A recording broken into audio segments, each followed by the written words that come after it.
আসসালামু আলাইকুম, welcome back to my channel. চলে আসলাম আজকে একটি রেসিপি শেয়ার করতে। ব্রয়লার মুরগি হয়ে বাটাবাটি জামালা ছাড়া রান্না করতে হয়, রেসিপিটা শেয়ার করার জন্য চলে আসছি। দেখতে পাচ্ছেন চুলা একটা প্যান বসিয়ে দিয়েছি, প্যানে দিয়েছি খাবারের তেল।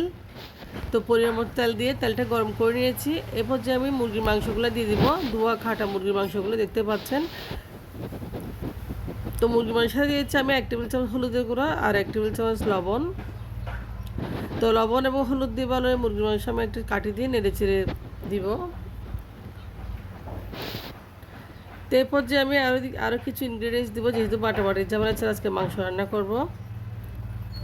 একদম যারা ব্যাচেলার রয়েছেন তাদের জন্য আজকে রেসিপিটা দিয়েছি। দেখতে পাচ্ছেন 1 টেবিল চামচ আস্ত জিরা আর দিয়েছি কয়েকটা কাঁচামরিচ। সবগুলাই আজকে গোটা বা বাটাবাটি হবে না, এভাবে আমি রান্না করব। তা একটু ভালোভাবে নেড়েচেড়ে আমি দেখতে পাচ্ছেন মিক্স করে দিচ্ছি।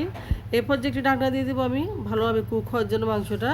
তো মাংসটা তেলের সাথে ভালোভাবে একটু ফ্রাই হয়ে যাবে। এরপর যে দেখতে পাচ্ছেন তেলের সাথে মাংসটা ফ্রাই হয়ে গেছে। আমি উপর থেকে কিছু রসুন কুচি আদা কুচি দিয়ে দিয়েছি, দেখতে পাচ্ছেন একদম বাটি নাই, একদম আস্ত করে দিয়েছি। আর দিয়েছি এখানে পেঁয়াজ, আমি 4টা পেঁয়াজ কেটে দিয়েছি। তো দিয়েছি টমেটো সস, আমি 2 টেবিল চামচ টমেটো সস ব্যবহার করেছি আজকে এখানে। দিয়েছি কিছু আস্ত গরম মশলা, এলাচ, দারচিনি, লং, তেজপাতা।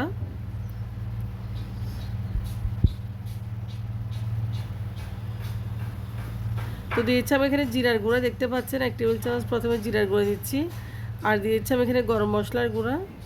মরিচটা একটু খুব কম দেব, যেহেতু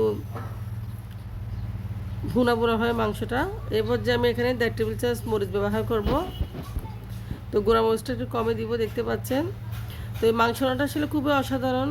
আপনারা চাইলে খুব সহজে, যাদের একদম বাটাবাটি করতে ইচ্ছা করে না, যারা ব্যাচেলার রয়েছেন, পাটা পুতা কিছু নেই, তারা চাইলে এভাবে একদম মাংস রান্না করতে পারেন। মাংসটা খুবই মজা হয়, আসলে অসাধারণ।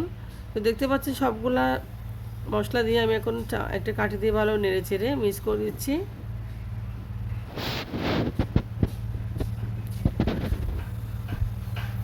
আপনারা খুব সহজে চাইলে মাংস রান্না করতে পারেন, এতই টেস্টি হয় মাংসটা আসলে বলার বাইরে। তো খুবই কম সময়ে রান্না করা যায়। এই পর্যায়ে দিচ্ছি আমি ঢাকনা দিয়ে আমি কিছুক্ষণ রেখে দেবো। আমি মাংসটা আজকে 35 মিনিট রান্না করতেছি। তো দেখতে পাচ্ছেন উপরে তেল বেশি রয়েছে। এই পর্যায়ে কয়েকটা কাঁচামরিচ আবার ঢাকনা দিয়ে দিয়েছি।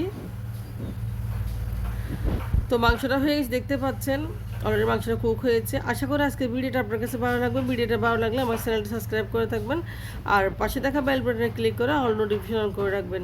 তো মাংস রান্না অলরেডি হয়ে গেছে। আপনারা চাইলে মাংসের রুটি, পরোটা আপনারা সব কিছুর সাথে খেতে পারেন, এবং সাদা ভাত, খিচুড়ি সব কিছুর সাথে খেতে পারেন, এতই ভালো লাগবে বলার বাইরে।